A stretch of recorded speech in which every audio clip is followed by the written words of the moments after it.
अब हम सीखेंगे स्पीड मैथ की नेक्स्ट टेक्निक मल्टीप्लिकेशन टेक्निक्स के बारे में। मल्टीप्लिकेशन टेक्निक्स में हम सीखेंगे कि हम 2 डिजिट नंबर और 3 डिजिट नंबर को कैसे फास्टर वे में, स्मार्ट वे में कैलकुलेट करेंगे ताकि हम जो अपनी कैलकुलेशन है उसे इजी कर सकें। मल्टीप्लिकेशन टेक्निक की फर्स्ट टेक्निक है स्प्लिट एंड मर्ज।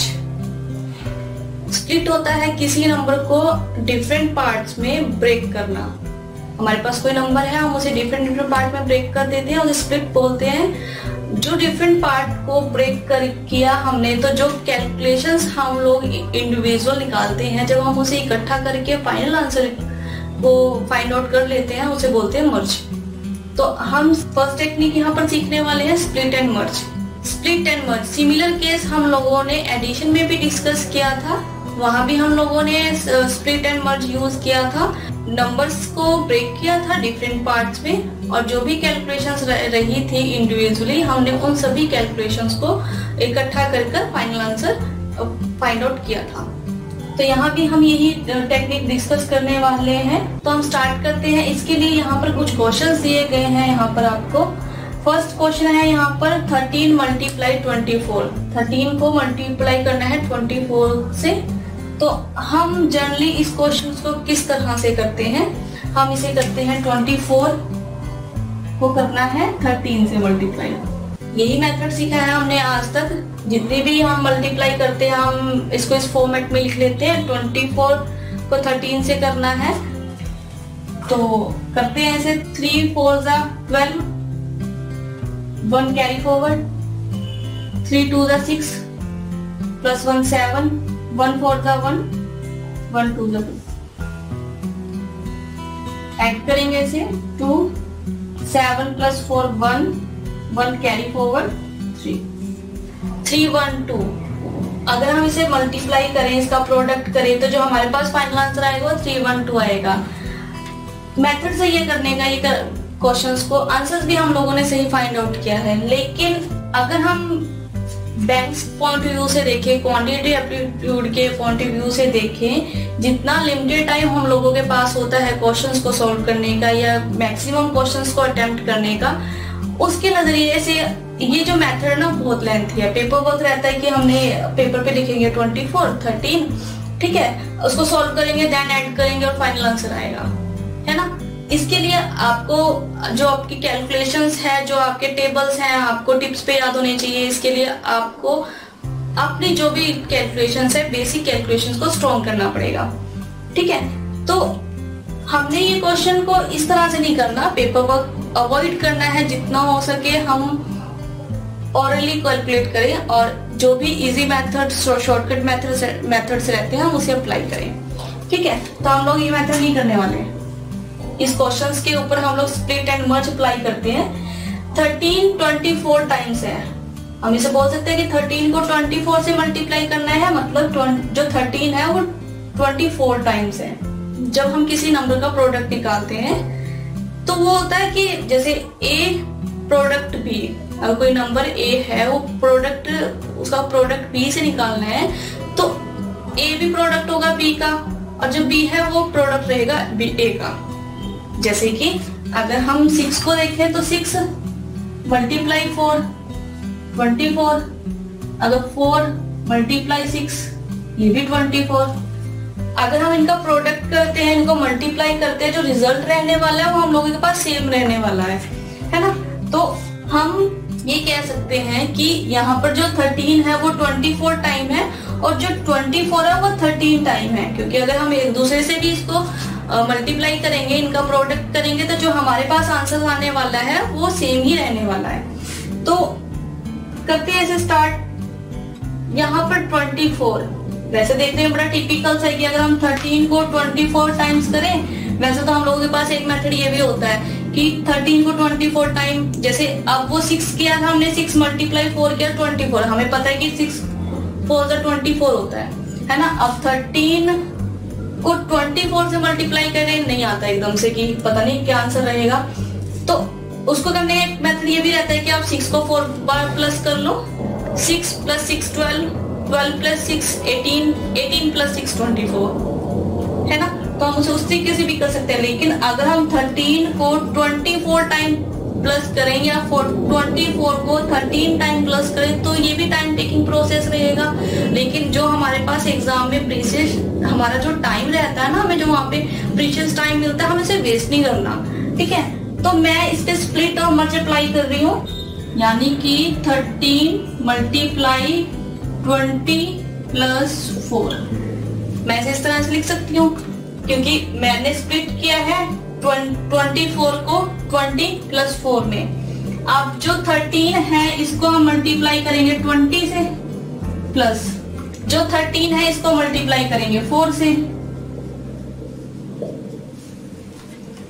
ठीक है। अब हमने इसको स्प्लिट कर लिया। अब इंडिविजुअल कैलकुलेशन हमारे पास रहेगी। 13 को 20 से मल्टीप्लाई करेंगे तो आएगा 260, प्लस 13 को 4 से मल्टीप्लाई करेंगे तो 52। अब जब हम इनको ऐड करेंगे तो हमारे पास आंसर आएगा। अगर अब आप जो आंसर इस मेथड से आया उसे कैलकुलेट करें और इसे कैलकुलेट करें, कंपेयर करें तो सिमिलर है हमारे पास, है ना। तो आप अपनी कैलकुलेशंस को अपने कन्वीनियंस के अकॉर्डिंग इजी कर सकते हैं। आपको इतना पेपर वर्क नहीं करना। मैंने यहाँ पे आपको समझाने के लिए इसको 24 को ब्रेक किया तो 20 प्लस 4 में। उसके बाद मैंने 13 को 20 के साथ मल्टीप्लाई किया, 13 को 4 के साथ मल्टीप्लाई किया, और जो मल्टीप्लाई अगर 13 को 20 से मल्टीप्लाई करें तो 260 आया, 13 को 4 से मल्टीप्लाई किया तो 52 आया। हम इन दोनों को ऐड करते हैं तो 312 हमारे पास आंसर आया।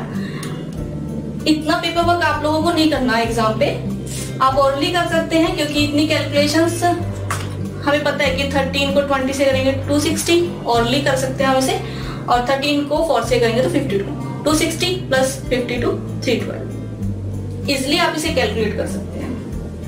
नेक्स्ट क्वेश्चन है यहाँ पर 14 मल्टीप्लाई 19। जो 14 है वो 19 टाइम्स है हम लोगों के पास, तो मैं 19 को ब्रेक कर रही हूँ 20 माइनस 1। यहाँ पर मैंने 19 को ब्रेक कर लिया 20 माइनस 1। अब 14 को 20 टाइम्स और 14 1 टाइम, जो भी कैलकुलेट कर आएगा उसे माइनस करेंगे क्योंकि यहाँ पे माइनस है। 20 माइनस 1 लिया है, इसे स्प्लिट किया है जब। अब 14 को 20 टाइम मल्टीप्लाई करेंगे 280, माइनस 14 को 1 टाइम करेंगे तो 14, 280 माइनस 14 266। आपने देखा मैंने इस क्वेश्चन में किए बिना कुछ लिखे आंसर्स को फाइंड आउट कर लिया। तो आप भी इसी तरह से अवॉइड कीजिए और अपनी कैलकुलेशंस इजी कीजिए ताकि आपके पास जितने भी क्वेश्चंस रहे एग्जाम में आप ज्यादा से ज्यादा क्वेश्चंस को अटेम्प्ट कर सकें। इसे समझने के लिए हम कुछ और क्वेश्चंस करते हैं। नेक्स्ट क्वेश्चन है यहाँ पे 34 मल्टीप्लाई 23। जो 34 है हमारे पास वो 23 टाइम है। मैं 23 को ब्रेक कर रही हूँ 20 प्लस 3। 34 को 20 से मल्टीप्लाई, 34 को 3 से मल्टीप्लाई, जो भी मल्टीप्लाई कर आएगा हम उसे ऐड करेंगे। 34 को 20 से करेंगे तो 680 और 34 को 3 से करेंगे तो 102। 680 प्लस 102 782। नेक्स्ट क्वेश्चन है हमारे पास यहाँ पे 96 मल्टीप्लाई 18। जो 96 है वो 18 टाइम है। देखने में बड़ा टिपिकल सा लग रहा है नहीं। 96 को 18 से मल्टीप्लाई करना है, या यूं कह लो कि 18 को 96 टाइम मल्टीप्लाई करना है। हम यहाँ पे 96 को ब्रेक कर लेते हैं। 96 को मैं ब्रेक कर रही हूँ यहाँ पे 100 माइनस 4। अब 18 को 100 से मल्टीप्लाई करना और 18 को 4 से मल्टीप्लाई करना है। जो भी कैलकुलेशन रहेगी उनको हम माइनस करने वाले हैं। 18 multiply 100 1800 minus 18 multiply 4 72। 1800 minus 72 1728।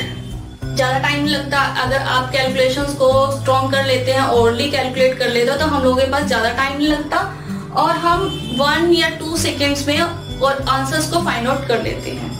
Next question है हमारे पास यहाँ पे 43 मल्टीप्लाई 37।